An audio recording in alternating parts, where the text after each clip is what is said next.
déjeme saludar al maestro Paco Cruz. ¿Cómo estás, Paco? Buenas tardes ya.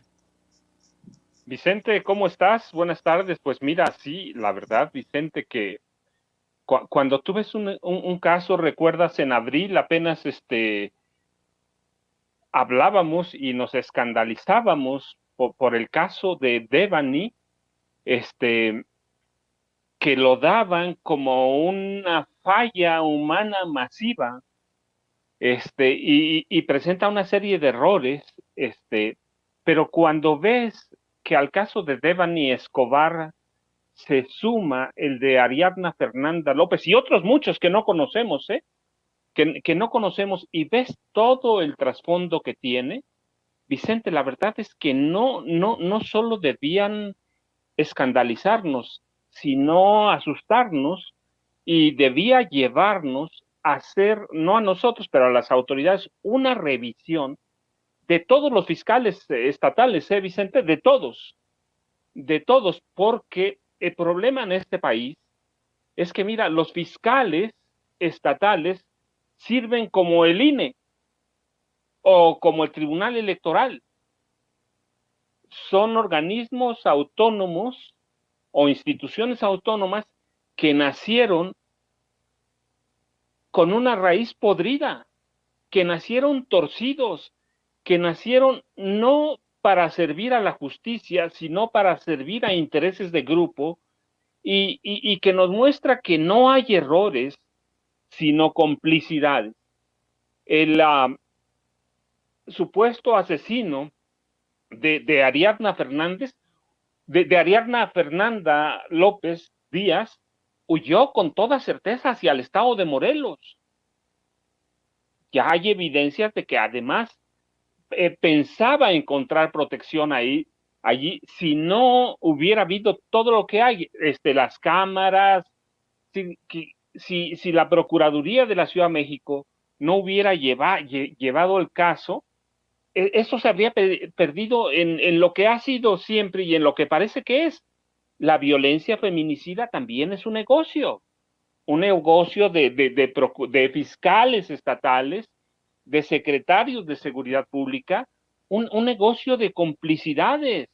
Y así nacieron las fiscalías autónomas, como nació el INE, como nació el Tribunal Electoral, para servir al PRI, para servir al PAN. Por eso, mira, cuando los gobernadores del PAN o los gobernadores del PRI pierden, o del PRD en su caso, Michoacán, por ejemplo, pierden, por eso se aseguran en dejar un fiscal a modo, un fiscal que los cubra, un fiscal que sea su cómplice, y así nace, es el caso de Uriel Carmona Gándara, que lo impone cuando ya va a dejar la gubernatura, lo impone el gobernador de Morelos, se lo imponen a Cuauhtémoc Blanco. ¿Sí? No es una defensa para Cuauhtémoc Blanco, es cómo funcionan las fiscalías estatales, Vicente. Funcionan para servir a intereses de grupo. ¿Cómo funciona la Fiscalía de Tamaulipas? ¿Por qué Francisco García Cabeza de Vaca se empeñaba tanto en imponer un fiscal así? ¿Por qué el PRI se empeñaba en imponer a Lorenzo Córdoba Villanelo? Pues para eso, Vicente, porque las instituciones autónomas son un negocio también. La investigación de feminicidios, de extorsión, son un negocio. Mira, Morelos es uno de los estados con más feminicidios. Uriel Carmona tiene más de 120 casos pendientes de feminicidios. Es decir, no ha resuelto nada desde que tomó posesión, desde que Graco Ramírez lo impuso como fiscal. No ha resuelto nada. Nuevo León es la segunda entidad con más feminicidios. Pero lo que yo planteo es que, mira, debemos, después de estos casos, revisar todos los nombramientos. No solo hay complicidades, sino que han violado todos los protocolos. Ya hay evidencias de que agentes de Morelos querían confiscar las cámaras a donde fue el asesinato, sin permiso, sin colaboración, sin nada. Hubo una intromisión. Así que esto nos debe llevar a replantearnos cómo y a quién sirven los fiscales estatales. Es un caso gravísimo, gravísimo, Vicente, más de lo que parece. Hay que ver el número de feminicidios por estados. Y eso también nos lleva a revisar en la Ciudad de México, a todos. O sea, no es una cuestión de partido, no es una cuestión de si trabajan bien o mal, es una cuestión de revisar todo y todos los protocolos que se siguen en la investigación, Vicente. Y tú ves una situación que se repite una y otra vez. Te lo pregunto porque estamos hablando de situaciones de feminicidio y esto nos debe de ocupar a todos. Y la gente tiene que entender cómo funciona lo de la Procuración de Justicia, porque un fiscal que hoy está en el puesto, en un gobierno, entre comillas, de la Cuarta Transformación, es un fiscal que viene arrastrando sus intereses y sus nexos con los gobiernos anteriores. Bien mencionabas el de Graco Ramírez, y lo mismo pasa en otros estados. Creo que esto no amerita toda la atención de la ciudadanía para entender cómo funcionan estos acuerdos, muchas veces políticos, casi siempre políticos, y esta Procuración de Justicia que está quedándole a deber, sobre todo a las mujeres, en los casos en los que estás mencionando, mi querido Paco. Sí, pero claro, mira, Vicente, el caso de Ariadna, como el de Devan y otros que me acuerdo, por ejemplo, también en Nuevo León, María Fernanda Contreras, debe llevarnos a plantearnos y hacernos varios cuestionamientos. ¿Los médicos forenses y los investigadores están mal preparados o son muy corruptos y por lo tanto cómplices de encubrimiento o reciben órdenes del fiscal o son muy pendejos, la verdad, Vicente? Eso debe enojarnos a todos. Solo cabe esto. El fiscal de Morelos, mira, Uriel Carmona, ha sido involucrado en cuestiones de narcotráfico, en protección a las células que todavía permanecen en Morelos de los hermanos Beltrán Leiva, que funcionaban con Graco. Nos debe replantear todo. Todos los estados, sí, principalmente, pues tenemos el Estado de México, mira, el estado con más feminicidios. Hay algunos estados que concentran la mayoría de los crímenes en este país. El crimen es un negocio y la violencia feminicida, pues es un gran negocio para los fiscales, para investigadores y según parece también para los especialistas forenses. No puede haber tanta disparidad entre una investigación de un forense, fueron a escuelas de medicina en universidades. O son cómplices, o la verdad, Vicente, o cómplices, o mal preparados, o bien pendejos. No se puede tolerar eso. Mira, el fiscal de Morelos, por amor propio, debía renunciar, pero como la justicia, como la fiscalía es un negocio, pues no va a renunciar porque él sirve a los intereses de su patrón. Sus lealtades están no con la ciudadanía de Morelos, como pasa en Nuevo León. ¿Sí? Los fiscales no están al servicio de la ciudadanía, sino de la persona que los impuso. Y eso pasa en Tamaulipas también. ¿Por qué Francisco García Cabeza de Vaca, a Francisco García Cabeza de Vaca le importaba y le urgía imponer y dejar un fiscal carnal, un fiscal a modo? Pues por protección, y a esos intereses sirven, Vicente. Así que urge revisarlos, urge replantearse. Tenemos hoy el caso del INE. Parece que no es lo mismo, pero es lo mismo, Vicente. La autonomía de estos organismos nació torcida. La autonomía es para servir a los grupos que estaban en el poder. ¿Cómo llegan y a quién sirven? Pues así como el INE, como el Tribunal Electoral son un fraude, y ya hemos hablado que la administración de la justicia a través del Tribunal Superior de Justicia o la Suprema Corte, la Judicatura, también tienen que hacer una revisión, Vicente. ¿Por qué hay feminicidios y en tal nivel?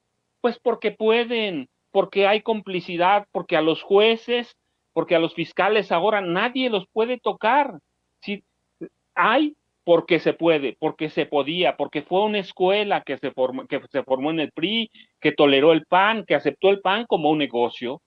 Entonces sí urge hacer una revisión, urge revisar estos estados, pero claro, mira este fiscal, pero te digo también el de Tamaulipas y otros, hay que revisarlos a todos, hay que ponerlos en la misma canasta y seguramente algunos se salvarán. Sí, este cuate, mira, Uriel Carmona, Gándara de Morelos, ni siquiera ha pasado los exámenes de control de confianza, ni sus subordinados. Y ellos son los que imponen fiscales anticorrupción. Ellos son los que imponen a los investigadores. ¿Qué clase de investigación? ¿Qué clase de autopsias hicieron? ¿A dónde se prepararon? ¿Quiénes son? Verdaderamente, Vicente, más que enojarnos, debían más que enojarnos casos como el de Ariadna Fernanda, como el de Devani y como otros muchos. ¿Cuántas familias hay rotas por la corrupción? ¿Cuántas desaparecidas tenemos en este país? Y mira, también hay que aprovecharlo. El movimiento feminista se convirtió en un negocio. Tienen ahí a Morelos y nada va. Solo cuando salta en los estados controlados por Morena o cuando es contra el presidente. Ahí tienen a Morelos, tenemos el Estado de México, la entidad con más feminicidios, tenemos a Nuevo León, la segunda entidad con más feminicidios. Así que Jalisco está entre ellos también.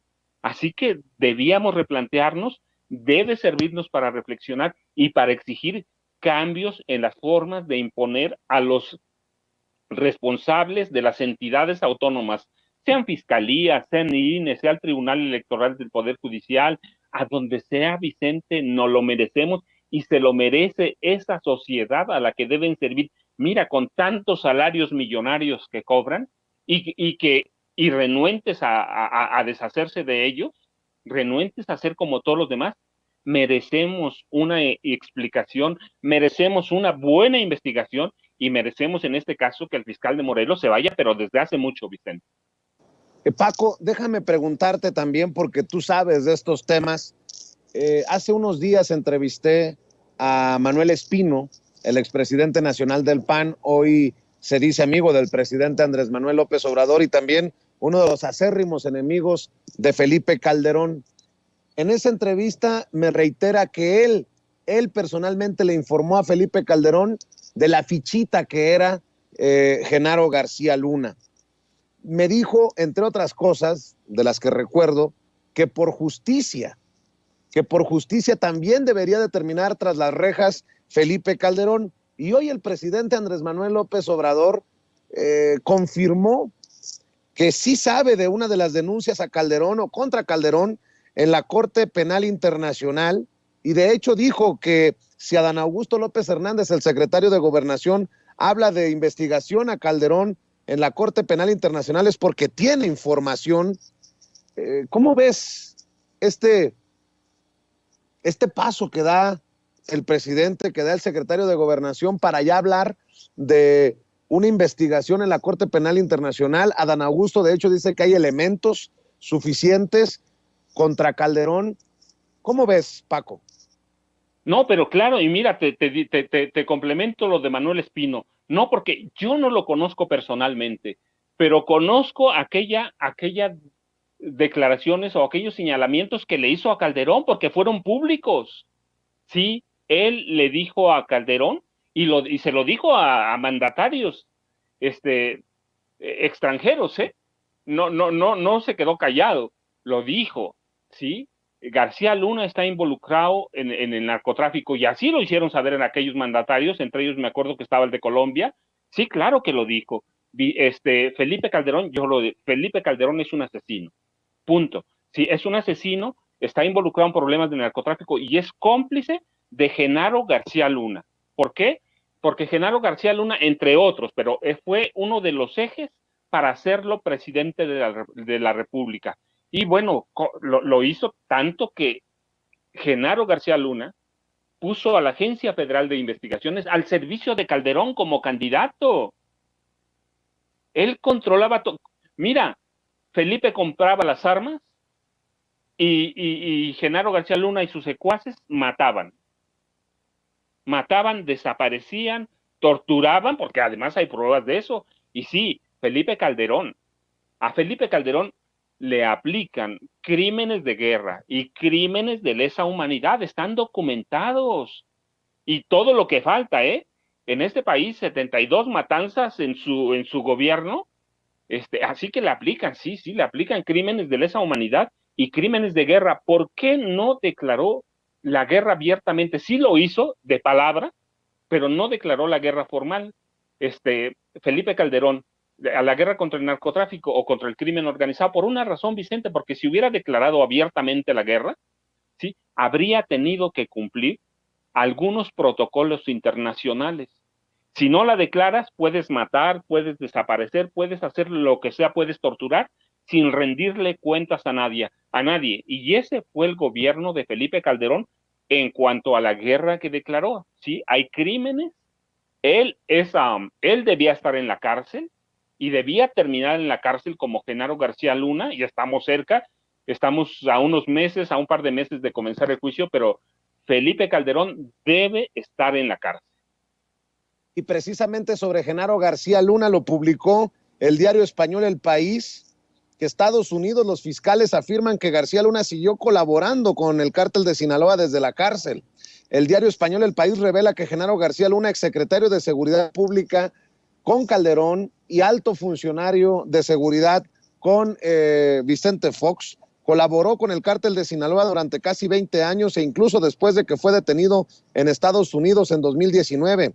La información habría sido expuesta por la Fiscalía del Distrito Este de Nueva York en una carta enviada a la Corte para que avance el caso judicial en su contra. Los abogados de García Luna aseguraron que la acusación contra el exfuncionario calderonista es frágil, ya que abandonó la vida pública al concluir el gobierno del entonces presidente Felipe Calderón. Por ello mismo pidieron que se desechen los cargos en su contra bajo el argumento de que ya han prescrito, pero esto cambia el juego, mi querido Paco Cruz. Mira, Vicente, pues, ¿qué van a pedir los abogados, no? ¿Qué criminal muy pocos criminales se declaran culpables porque saben que pueden negociar? Muy pocos se van a declarar culpables, pero recuerda nada más, hay pruebas, hay evidencias de que Genaro García Luna está involucrado en el crimen organizado desde que tenía 11 años de edad. Lo educaron desde los 6 o desde antes, lo educaron agentes o detectives de lo que fue la policía secreta en la Ciudad de México. Con ellos creció, ellos le organizaron su primera banda y desde los 17 años ya era un pequeño jefe, un jefe mafioso. Sí, era un criminal y que llegó al CISEN. Cuando llega en el 89 al CISEN, llega con un objetivo concreto, conformar una hermandad para apoderarse del crimen organizado.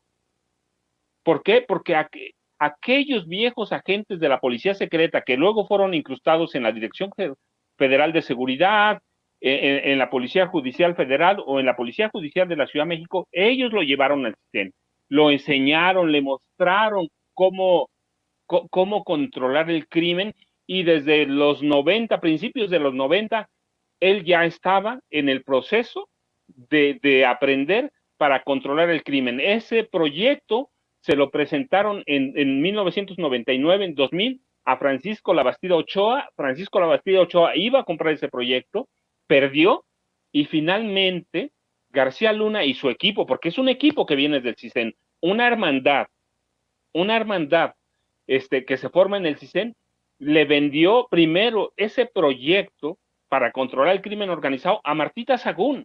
La conocían bien, sabían que ella estaba en las artes esotéricas, en todas esas cuestiones del esoterismo, ¿sí? de la adivinación, de la magia.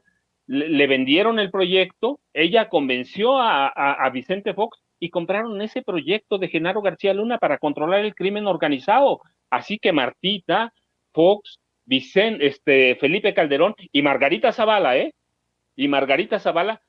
forman parte de esa red de altas complicidades que formó García Luna y con las que se muestra y se documenta que es un criminal que debe estar en la cárcel y que, claro, bueno, sus abogados, su defensa siempre se va a declarar inocente. Sí, hay muchos intereses en juego, Pero bueno, ya estamos cerca del juicio, Vicente, pero no. Tanto Felipe Calderón Hinojosa como Genaro García Luna deben estar juntos en la cárcel.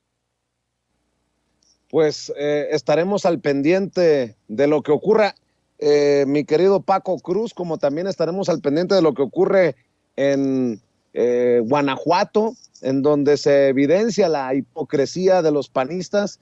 Arde nuevamente Guanajuato luego del arresto del hermano del Marro, quien fuera líder del cártel de Santa Rosa de Lima, y bueno, arde Guanajuato durante la madrugada con narcobloqueos y quema de vehículos. Y bueno, Guanajuato acaba de votar en contra de la permanencia de las Fuerzas Armadas en labores de seguridad hasta el 2028, por eso lo mencionaba.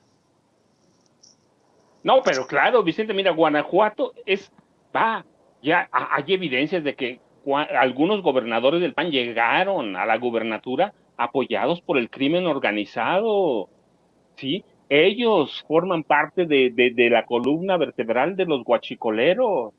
El Marro era parte de ellos, ¿sí? Sí, así como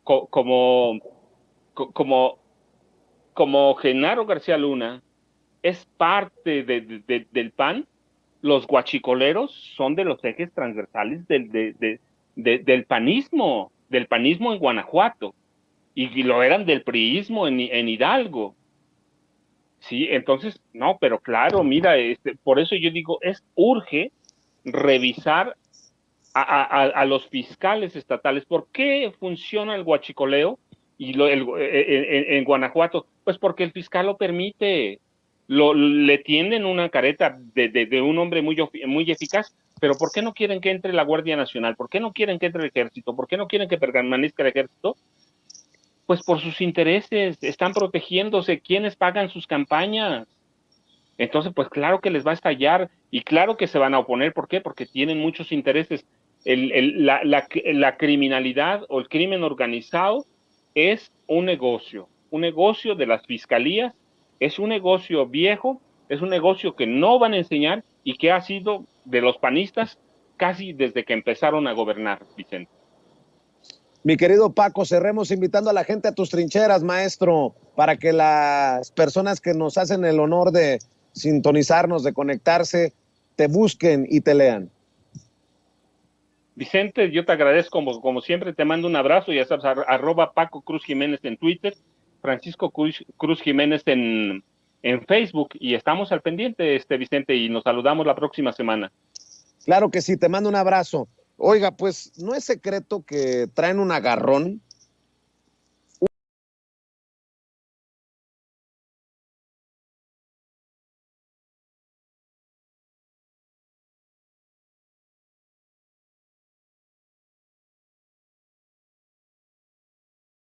Para hablar de este y otros temas, saludo a dos amigos que ya están listos para hablar sin censura. Ya llegó el sensei, escritor, analista y amigo, miembro de esta familia sin censura, el maestro Ramiro Padilla Tondo. ¿Cómo estás, Ramiro? Muy buenas tardes.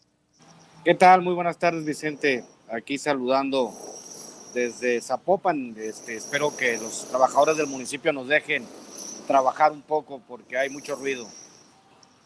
Pues con eso, contra ruido y marea, mi querido muy Ramiro, bien. Vamos con todo. Y déjenme ver si ya llegó también Manuel Hernández Borboya, periodista, reportero en México de Actualidad RT y también miembro de estas mesas de diálogo de Sin Censura. Manuel, te saludo con mucho gusto. Buenas tardes. Hola, ¿qué tal, Vicente? ¿Cómo estás? Un saludo para ti, para el buen Ramiro y para toda la audiencia. Déjenme iniciar preguntándoles cómo ven este agarrón que sube de intensidad. Laida Sansores exhibe las que dice son miles de hectáreas en propiedades de Ricardo Monreal, distribuidas entre su familia, que no aparecen necesariamente en sus reportes financieros, y un Ricardo Monreal que yo creo que ayer le ganó el hígado para responderle a Laida Sansores y escribir: Laida Sansores es una presunta delincuente, violó la suspensión judicial, intervino comunicaciones y difundió basura reciclada. Exigiremos declaratoria de procedencia para suprimir fuero. Pobre Campeche, gobernado por odio e impunidad. Claudia, frena tu jauría, no más división. Pues válgame Dios, mi querido Sensei, ¿cómo ves esto? Creo que no debería de sorprendernos, porque ya lo habíamos adelantado, que la cosa se iba a poner candente, pero ya de Claudia, calma tu jauría, híjole, pues podríamos decir lo mismo muchos que hemos sufrido las arrastradas en redes sociales cada vez que criticamos al tío Monri. Nótese mi sarcasmo, mi querido Ramiro. Pues estamos ante una circunstancia obviamente inédita. Hay que recordar que también quería la desaparición de poderes en Veracruz con Cuitláhuac porque entambaron a un amigo de él. Entonces eso de andar queriendo que se vayan todos los gobernadores nomás porque a él le place o porque no le gusta, pues obviamente no funciona de esta manera. El tío Monri debería entender que obviamente se metió a pelear en circunstancias muy desiguales y pues obviamente los temas de percepción, cuando en la percepción del público te ven como una persona corrupta, como una persona que no juega limpio, pues obviamente como tú lo acabas de plantear, los monrealistas nos han dado nuestros cariñitos en redes sociales cuando lo criticamos. Entonces pues el que se sube se pasea y el que se lleva se aguanta. Monreal es el que ha operado. Y otra cosa, esto es muy importante, todo tiene que ver con Claudia Sheinbaum, como si Claudia Sheinbaum fuese una persona que en vez de gobernar a la Ciudad de México estuviese planeando todas las tardes cómo atacar a sus detractores, y ella lo dice en la conferencia de prensa: no tengo necesidad de criticarlos, ustedes solitos se pegan el balazo en el pie, si no pregúntale a Sandra Cuevas. O sea, que se deje payasadas el tío Monri y que reconozca que en esta circunstancia ya perdió, mi querido Vicente. De hecho, ahora está arremetiendo en estos precisos momentos contra Claudia Sheinbaum por el tema de las fallas en la electricidad en el metro. Habla de que esta falta de mantenimiento, de atención, puede convertirse en armas mortales contra ciudadanos y visitantes mientras están ocupadas, dice Ricardo Monreal, en intentar destruirme. El tono más estridente le han subido, no 2, 3, 20 rayitas, mi querido Manuel Hernández Borboya. Bueno, sí, a Ricardo Monreal siempre le ha gustado el dramatismo escénico en la política mexicana. Entonces, pues en esta ocasión no se iba a quedar atrás, ¿no? Ha sido su particular sello a la hora de responder a estos ataques y demás, ¿no? Lo que sí es cierto, pues es que ha subido de intensidad el pleito y yo creo que va a seguir subiendo de intensidad.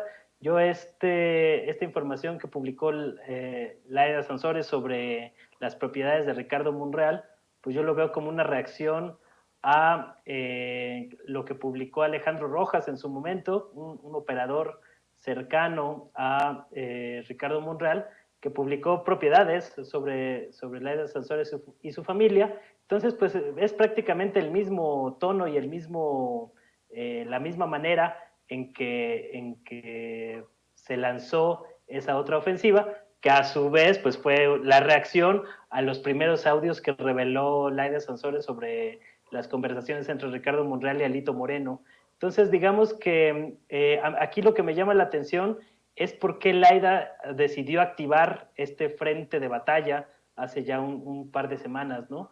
Es decir, no habíamos visto fuego por parte de Ricardo Monreal hacia Sansores, la gobernadora de Campeche, pero en un determinado momento soltó esta ofensiva y a mí me parece que pues ya quieren sacar de una vez a Ricardo Monreal o presionándolo o metiéndole ahí candela al fuego para sacarlo lo antes posible, antes de que empiece a acercarse cada vez más el proceso de la sucesión presidencial rumbo a, que va a tener que ser para el próximo año. Para estas alturas, en el próximo año ya tenemos que saber pues prácticamente quién va a ser el candidato presidencial de Morena. Entonces yo creo, yo al menos como lo interpreto, es que Laida Sansores pues está adelantándose a tratar de pues meterle ahí, picándole las costillas a Monreal, a ver si reacciona y acaba de salirse de Morena, que ya tiene prácticamente un pie fuera del partido desde hace un buen rato, y lo veo como parte de esa estrategia. Lo que no me queda del todo claro es si Laida está jugando por su propia cuenta, por instrucciones del presidente López Obrador, o con su anuencia, o como dice Monreal, pues está jugando en el equipo de Claudia Sheinbaum, ¿no? Yo creo que habría que dilucidar eso, del mismo modo que Monreal pues había tenido una relación cercana con Marcelo Ebrard, con quien no se ha deslindado, y que pues, no sabemos si todavía van juntos en este proyecto de la sucesión presidencial, pero lo cierto es que se va a poner bastante intenso y sabroso el golpeteo político de aquí a todo el próximo año, precisamente porque está de por medio la candidatura presidencial del partido que hoy encabeza las encuestas, mientras que el bloque opositor pues prácticamente ni figura, ¿no? Por eso tienen que andar reviviendo ahí cadáveres políticos como los de Calderón, Zedillo y compañía, porque pues acá los cuadros no pintan, no prenden, entonces pues a ver de dónde van a sacar al candidato presidencial de la derecha, mientras el fuego en la 4T está pues a todo lo que da y se va a poner todavía más sabroso el próximo año. Nuestro equipo de producción que nos ponga por ahí unas imágenes de Ricardo Monreal para poder sacar directamente de mi teléfono celular, a ver si podemos escuchar directamente la conferencia de prensa y comentamos las reacciones de Monreal, que es evidente que está, no digo encabronado, emputadísimo por lo que está haciendo Laida Sansores. Si me permiten, vamos a ver y escuchar. Adelante, pues. Así es, presidente. La primera pregunta se la haría a Claudia Flores Barreto de N+. Senador, buenos días. Bueno, evidentemente a todos nos tiene con la expectativa de lo que usted ayer puso en un tuit después de que en el martes del Jaguar, por decirlo coloquialmente, lo volvieron a atender. Usted dice que pues la gobernadora de Campeche, con lo que hizo anoche, violó un mandato judicial, porque había una suspensión a su favor del acto reclamado en su amparo. Quiero preguntarle, senador, ¿por qué desliza usted en ese tuit el desafuero de la gobernadora? Habla del juicio de procedencia. Si finalmente eso es una decisión que va a tener la Fiscalía General de la República, ¿cuáles son los fundamentos que usted tiene para ya plantear desde ahora un juicio de procedencia en contra de Laida Sansores? Por una parte. Por otra parte, preguntarle, lo veo acompañado de varios de los senadores de su bancada. ¿Cuál es el mensaje que usted y sus compañeros están dando hoy? ¿Lo van a apoyar en esta confrontación interna que hay en su partido, en la cual usted también ha mencionado directamente a Claudia Sheinbaum como la responsable? Sí. Y por último, quiero preguntarle, ¿usted va a apoyar, va a trabajar para que en este Senado, si eventualmente se aprueba en la Cámara de Diputados, también se apruebe la reforma electoral? ¿Es una reforma electoral sana para México? ¿Cómo ve la marcha? Gracias. Con muchas. ¿Pero usted puede con más? Se las voy a contestar. ¿O no? Primero, sobre el procedimiento de declaratoria de procedencia. Por supuesto, Claudia, soy maestro de Derecho y evidentemente los únicos que pueden solicitar la declaratoria de procedencia luego de integrar la carpeta de investigación y que es presumible la existencia de delitos y cuando la persona tiene fuero,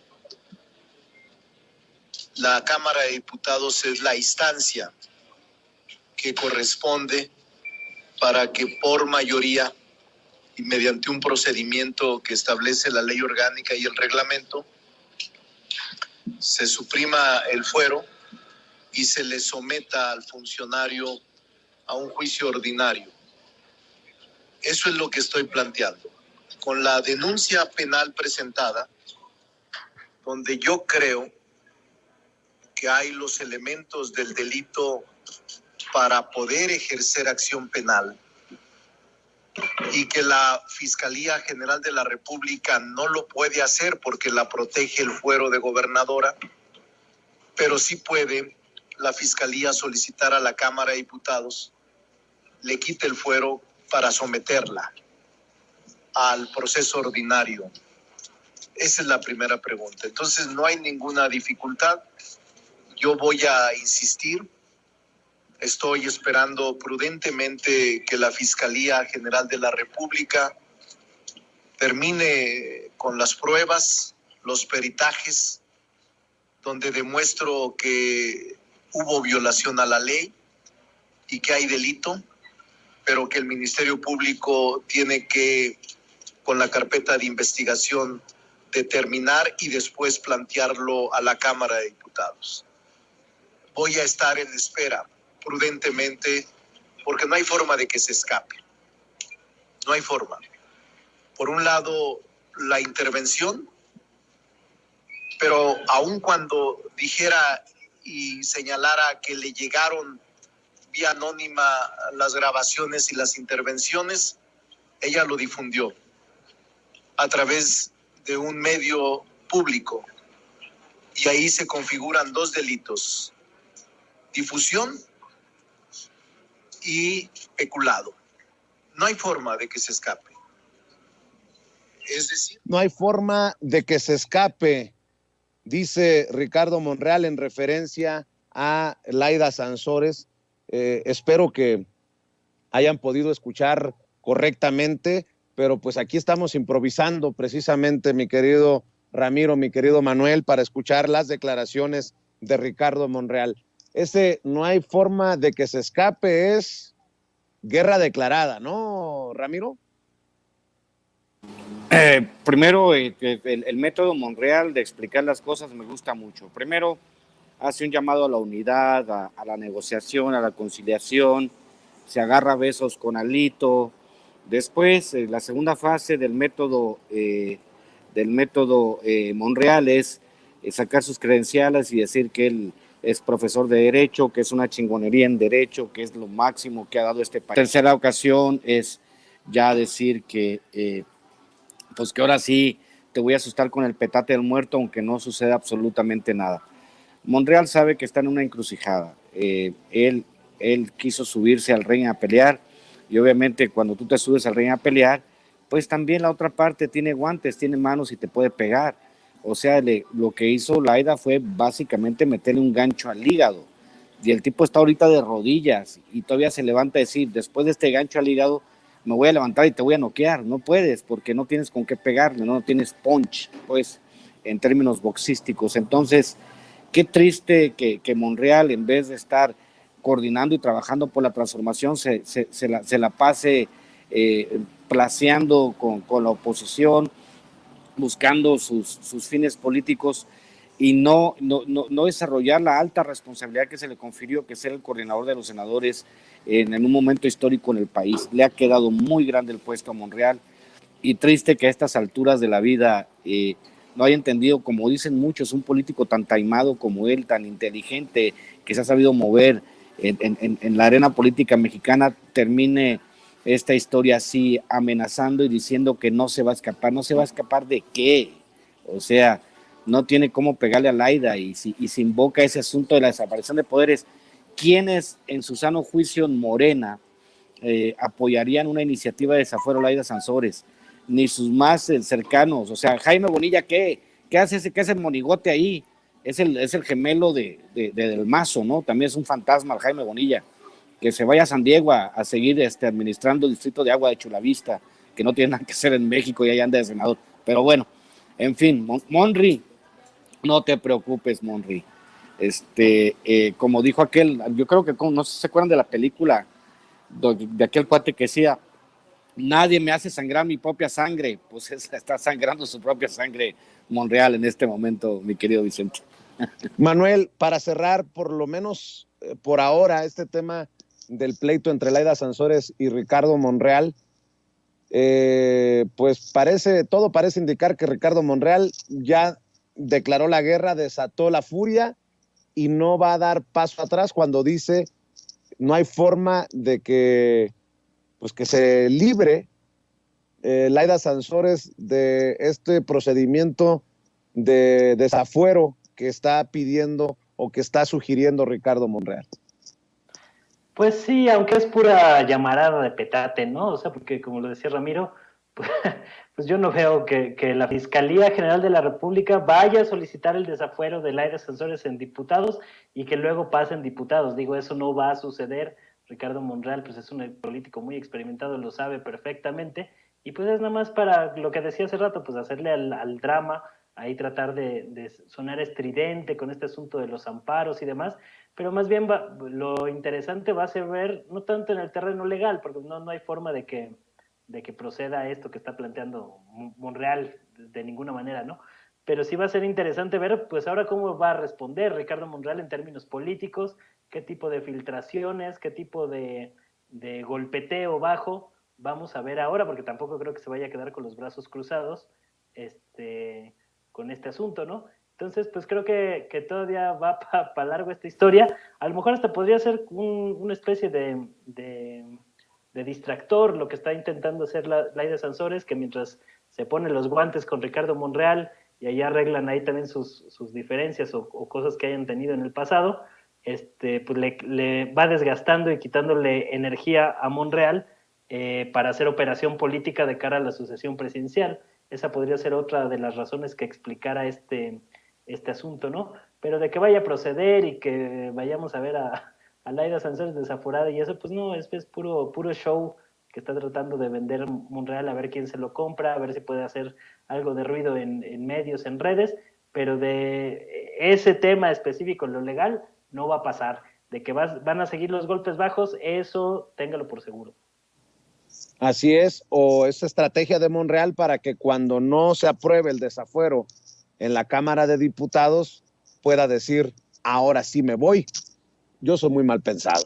Cosas que quedan por ahí de todo esto que estamos viendo y escuchando. Oigan, pues a ver, el presidente Andrés Manuel López Obrador plantea que respalda la labor del subsecretario de Gobernación Alejandro Encinas en el caso Ayotzinapa y de hecho a planteamiento de Nancy Flores, corresponsal de la revista Contralínea, el presidente dice que la denuncia contra Encinas de militares afectados por el caso Ayotzinapa significa que se avanza, que se va bien.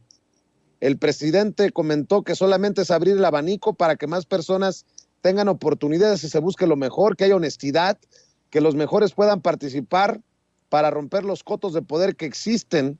Comentó que hay mucha corrupción e impunidad ahora con el caso Ayotzinapa. Se dieron cuenta que salieron cosas que estaban ahí, que de repente se sintieron afectados los que dominaban en algunas áreas de la fiscalía y daban protección, al grado de que unos abogados de los militares afectados presentaron esta denuncia contra Alejandro Encinas. ¿Cómo hay frentes abiertos, ¿no?, de golpeteo contra el presidente y contra esos funcionarios, esos servidores públicos que él respeta y que respalda, mi querido Sensei? Es que al final de cuentas, todo lo que sabemos nosotros desde los detestables sucesos en Ayotzinapa es un trabajo coordinado de todos los niveles de gobierno, desde el preanato, para ocultar la verdad, porque había muchos involucrados. Lo que está haciendo Alejandro Encinas, que obviamente todo el mundo lo conoce como una persona decente, saben bien que es un tipo sensible a la problemática, que no le alcanza las manos para cubrir todo lo que se tiene que cubrir como subsecretario de Gobernación, y que se tardó 4 años en trabajar en el informe y señalar a los culpables, y que obviamente, pues, como bien lo han planteado, hay muchos infiltrados todavía en la fiscalía que harán lo posible porque fueron puestos por el PRIAN. Yo siempre lo he dicho, son rateros, no pendejos. O sea, ellos sabían que había una manera de cubrirse las espaldas para que, como decía la novela de Daniel Sada, ese título que es una declaración de principios en sí, porque parece mentira, la verdad nunca se sabe. Y en el caso de Ayotzinapa sí es, pero pienso que Encinas está haciendo su trabajo de la manera correcta y ojalá lleguemos al fondo de la verdad, porque aunque sabemos es muy difícil por todo el trabajo, porque tenían a los encubridores tratando de aclarar las cosas. O sea, teníamos a los cuates que se supone que tenían que escarbar el hoyo tapándolo. Entonces es extremadamente difícil a estas alturas que la gente pueda saber realmente lo que sucedió, pero se trabaja en ello y no perdemos la esperanza de que llegue por fin la paz a los corazones de los papás de los normalistas y que se aclare esto y que la verdad histérica de Murillo Karam se convierta en la verdad histórica que todas queremos conocer, mi querido Vicente. Así es, Manuel, muy complicado, de por sí ya complejo esto de la investigación por la verdad histórica que se cayó a pedazos, por lo que Tomás Herón sabe y no ha informado, por el arresto de Jesús Murillo Karam, el exprocurador, y ahora esta acción legal contra Alejandro Encinas, después de los dichos y el informe del grupo independiente, el grupo interdisciplinario de expertos independientes, el famoso GEI. Qué complicado caso y qué triste a la vez, ¿no, querido Manuel? Sí, es un tema muy complicado. Yo creo que si bien es cierto que se ha avanzado en tratar de esclarecer este lamentable hecho que ha marcado la vida política de México en la época reciente, creo que la operación política que se hizo desde la presidencia de la República al acelerar ciertos procesos, la manera en que se publicó un informe testado que después se filtró a la prensa y ha ocasionado una serie de problemas, se deben un poco a la premura que tenía López Obrador de decir que ya había resuelto el caso de Ayotzinapa, que ya se sabía a grandes rasgos qué es lo que había sucedido, y creo que esa premura ahorita pues le está jugando en contra a Alejandro Encinas, por ejemplo, que pues está desde hace prácticamente 3 meses lleva siendo de manera muy clara y abierta pues objeto de una campaña política muy fuerte que quieren, pues número uno, tronar a Encinas, quitarlo del lugar en el que está situado como pues responsable de la Comisión para la Verdad del caso Ayotzinapa, cuya labor ha sido incómoda o ha resultado incómoda para ciertos intereses. Entonces, por un lado están varios columnistas del bloque opositor pegándole desde espacios mediáticos de privilegio todos los días, pero también es cierto que esta premura con la que se lanzó el informe testado y demás, también ha metido algo de ruido, incluso pues en las mismas víctimas, ¿no?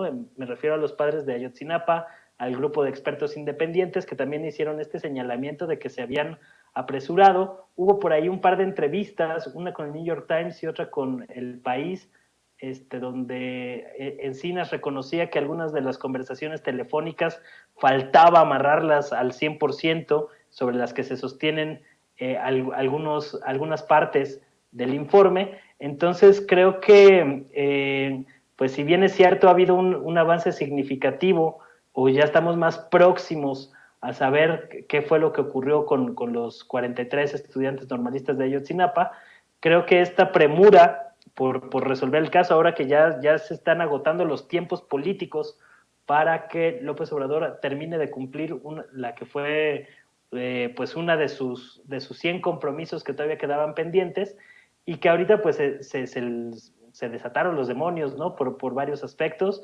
Hay una cúpula militar que no sabemos realmente qué es lo que piensa, cómo opera, qué tan afín es al proyecto de López Obrador, qué tan afín es al bloque opositor de la derecha.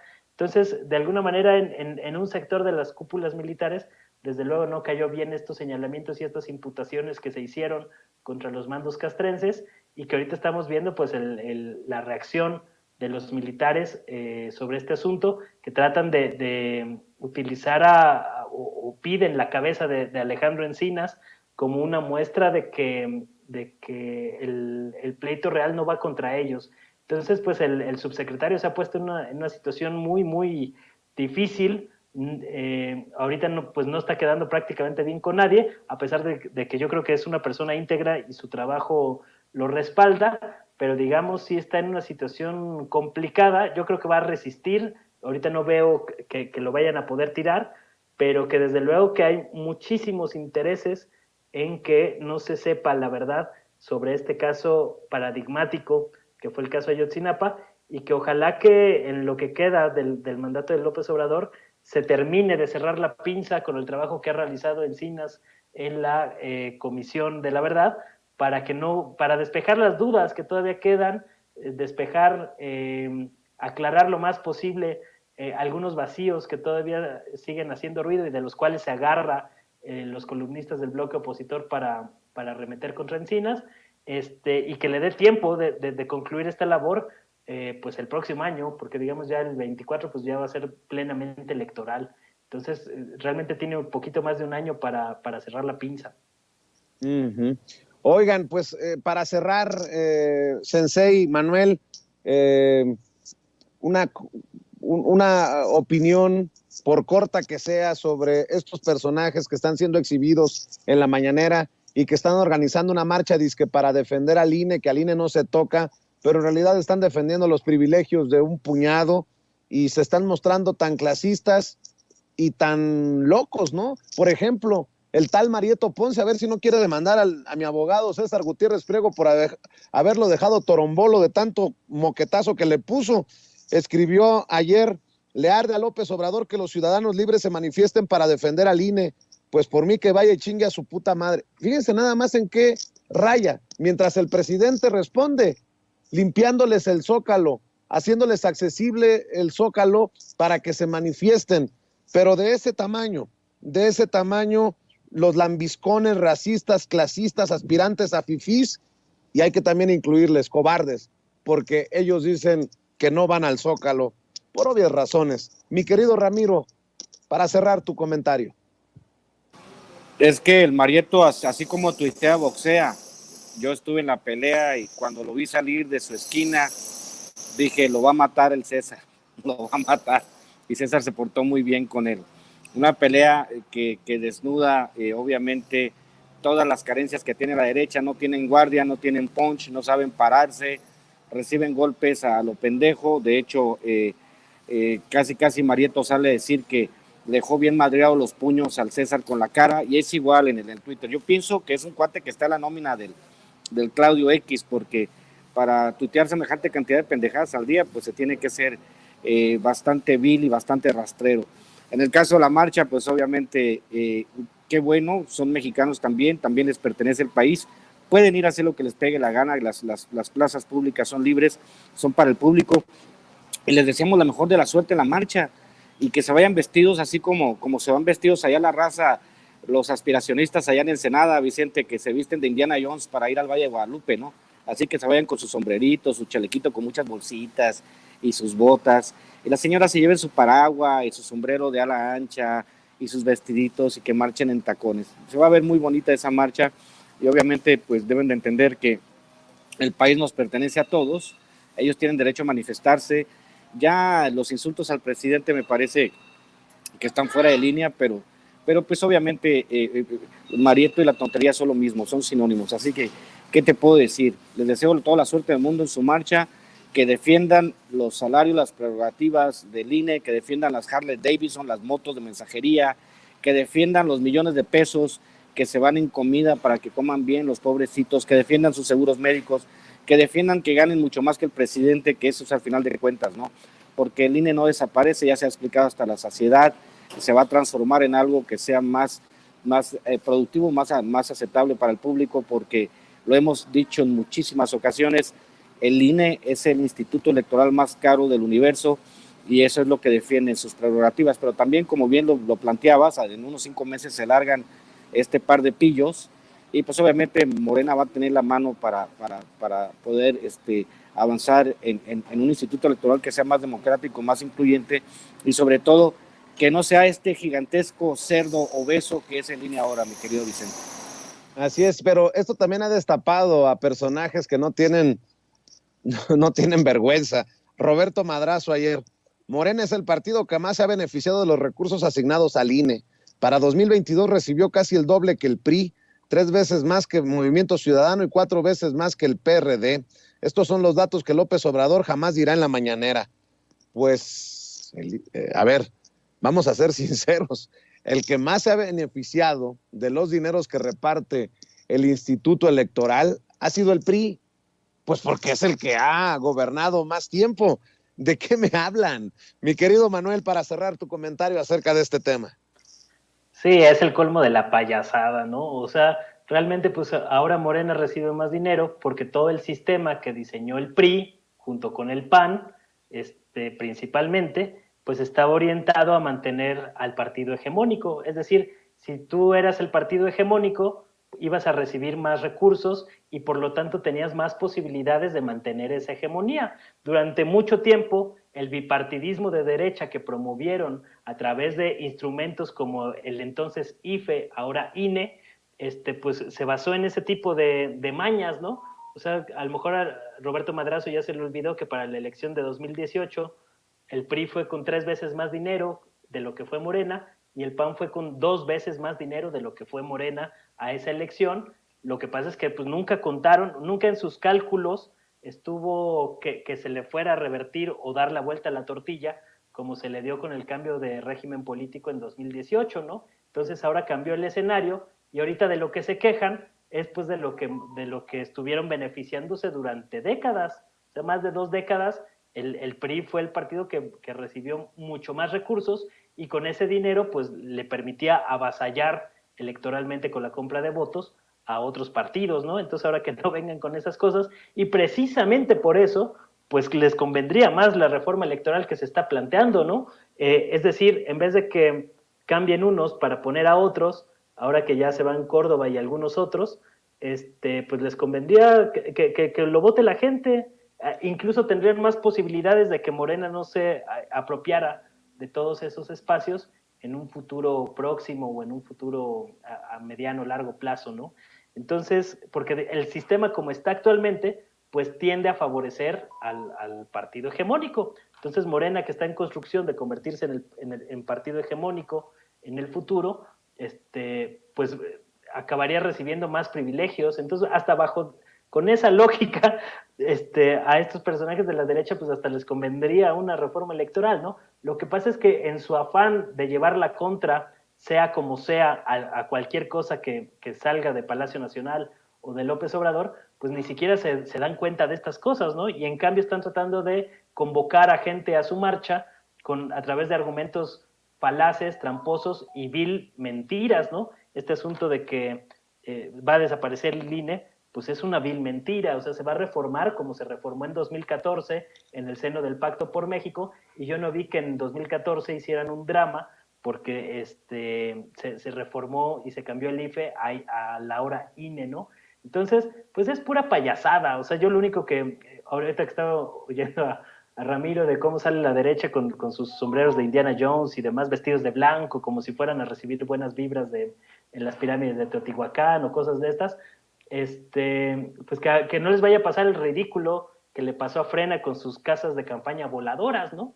Porque pues para allá van. O sea, a lo mejor sí pueden tener ahí cierta presencia en el Zócalo, pero pues más que exhibir fortaleza, van a acabar exhibiendo su debilidad, esta incapacidad de movilizar grandes sectores populares, y sobre todo con mentiras, ¿no? Y más cuando las mismas encuestas del INE, como las que trató de ocultar Lorenzo Córdoba, pues muestran que el 52% de los mexicanos están a favor de cambiar al INE por el INEC, y más del 70%, no recuerdo si 72, 78%, pues estaba a favor del punto medular de esta reforma, que es poner a voto popular el nombramiento de consejeros electorales y de los magistrados del Tribunal Electoral, ¿no?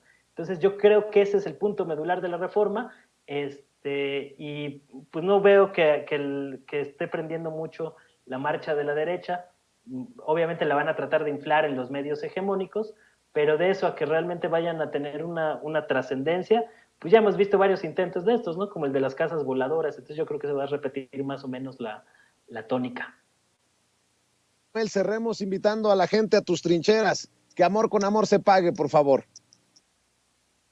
Bueno, pues ahí le pueden echar la pista al espacio en YouTube, Manuel Hernández Borbolla, igual en Facebook, ahí estamos subiendo ahí algunos temas justo de la reforma electoral, subimos hace poquito, y estamos ahí en Twitter, @Manuel H. Borbolla, ahí para que nos sigan la pista, mientras no nos cobren, porque con todo eso que ya se viene de Elon Musk, que ya trae planes de cobrar y privatizar Twitter, pues quién sabe qué vaya a pasar, pero de mientras, pues ahí estamos dando la batalla. Muchas gracias. Claro un que saludo sí. Para ti, para Ramiro, para todos. Y aguas, porque anda la perra brava ahí en Twitter, mi querido Manuel. Querido Sensei, querido Ramiro Padilla Tondo, también cerremos invitando a la gente a tus trincheras y a tus esfuerzos. Pues sí, quiero mandarle un saludo a la gente, a los funcionarios de Twitter que los corrieron a la chingada, Elon Musk. No tenías por qué hacer eso, Elon. Le dan bien buena onda. Le echaban la mano al Diego Fernández y al Calderón y mira, y ahora ya los corriste. Pero bueno, yo recomendaría para la marcha FIFI que se va a hacer ahora el domingo 13, yo le pediría a la gente, a los que puedan ir, que tengan una bocina, que por favor se sitúen a los lados de donde va a ser la marcha y pongan la marcha de Zacatecas para ambientar el asunto ahí y que les aplaudan cuando pasen y les pregunten por qué no van disfrazados de revolucionarios. Mi Twitter es @RamiroAtondo, @Chairo Ilustrado. Y pues muchas gracias, ahí va la carrera parejera entre Cartas un Facho y Pequeño Chairo Ilustrado, y de hecho ya la gente está empezando a comprar José Tlali. Les agradezco mucho a las personas que están adquiriendo los libros en Amazon, y pues seguiremos dando la batalla. Ya está disponible también mi último libro de cuentos, Los Rituales, y la edición de aniversario de 3 Pasos de la Línea, que es un libro sobre los migrantes. Se los recomiendo mucho y ojalá mucha gente lo pueda leer. Te mando un abrazo, Vicente, y nos vemos el próximo martes. Claro que sí, un abrazo a Ramiro Padilla Tondo y a Manuel Hernández Borboya, quienes hablan sin pelos en la lengua, sin censura. Amigos, amigas, regresamos en breve, pero mientras seguimos hablando sin pelos en la lengua, sin censura, usted puede suscribirse a nuestros 3 principales canales en YouTube. Sin Censura Media, en donde tenemos más de 1.600.000 suscriptores, Sin Censura TV, en donde tenemos más de 1 millón de suscriptores, y en Sin Censura Presenta, en donde queremos llegar muy pronto a los 100,000 suscriptores. Si usted ya está inscrito en Sin Censura Media, suscríbase en Sin Censura TV. Si ya está suscrito en Sin Censura TV y Sin Censura Media, suscríbase a Sin Censura Presenta. Recuerde que es gratis, no tiene que sacar un solo centavo de su bolsillo para apoyarnos. Dele clic en la campanita para que los señores y señoras de YouTube envíen las notificaciones cuando estemos transmitiendo en vivo y en directo o estemos subiendo videos. También nos puede seguir en Twitter en @Vicente Serrano y hasta en Instagram. Ojo, también estamos en Instagram. Son nuestras redes sociales y con el apoyo de ustedes seguimos creciendo, porque con ustedes todo, sin ustedes nada.